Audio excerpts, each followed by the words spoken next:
Hi there, this is Alex Evans from Norwich Hypnotherapy Services, and I'm just going to briefly talk to you about how hypnotherapy works. Before I do that, I need to explain to you about how your mind works. Now, your mind is basically split into two parts. It's split into a conscious, logical part, and it's split into a subconscious part. Now, your conscious mind, your conscious, logical mind, that's all it does. It just does logic. It does nothing else, and it's a kind of a teaching part of the mind. Now, your conscious mind can handle anywhere between 7 and 9 bits of information a second, and it can do the maximum of 3 things at once. Now, compared to your conscious mind, your subconscious mind is much, much bigger and much, much more powerful. Your subconscious mind can handle anywhere between 4 million and 10 million bits of information per second. It's where all of your experiences are in life, all of your patterns of behaviour, anything that you repeatedly do, like driving or getting up in the morning, you pretty much follow the same routines to do them. They're all in the subconscious mind. And also, from those past experiences that you had in your life, they go on to form your belief about yourself and where you fit into life.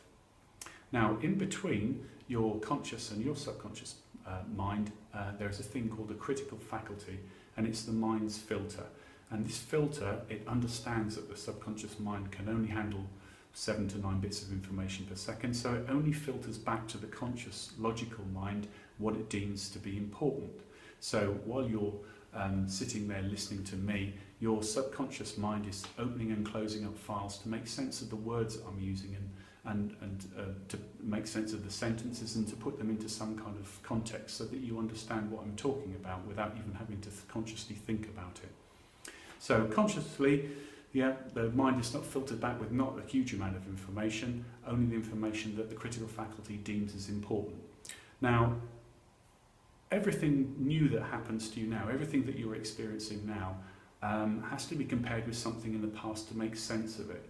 So if you say your experiences when you were younger, that you weren't loved by your parents, and you're maybe now in a relationship, you have a partner, and if your partner says that they love you, maybe you might find that uncomfortable because the critical faculty goes back in the past and it looks for similar experiences where you felt loved.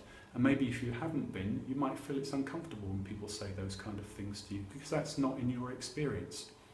So all of our experiences that have happened in the past go towards making our own belief system about who we are and where we fit into the world.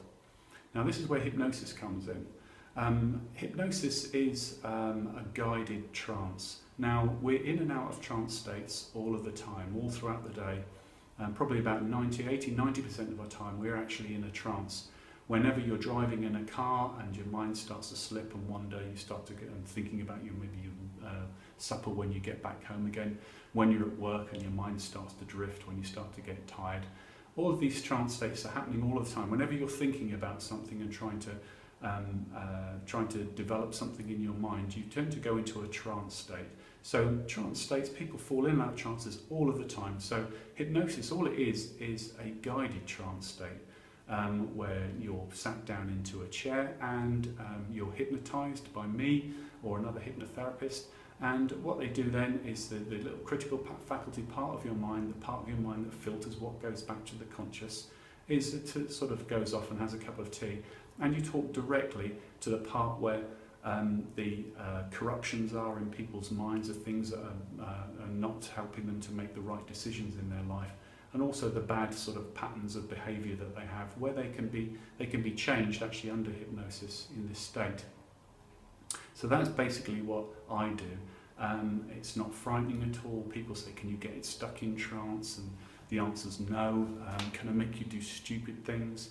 I'm a therapist. I'm not there to make you jump around like a frog on the stage or do something that you wouldn't normally do. All I'm here to do is here to empower you so that you can go out there and you can go and start to make actually informed decisions and positive decisions in your life without these corruptions, without these bad habits stopping you from doing that.